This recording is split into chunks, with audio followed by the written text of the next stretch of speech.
माता दी, मैं निशा लामा। तो सोनू का हम करने जा रहे हैं स्किन ब्राइटनिंग प्रोसेस।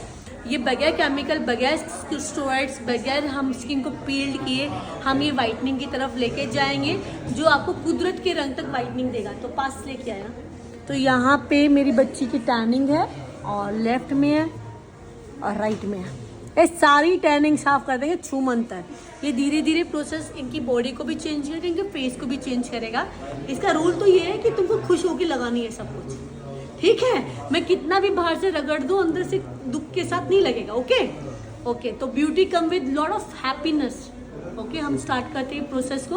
सारी टैनिंग साफ करेंगे, फेस पे ब्राइटनिंग करेंगे। ना इसमें स्किन पील होने वाली है, ना इसमें 1% ऑफ केमिकल जाएगा, ना स्टेरॉइड्स जाएगा, ना कोई आर्टिफिशियल साइड इफेक्ट होगा।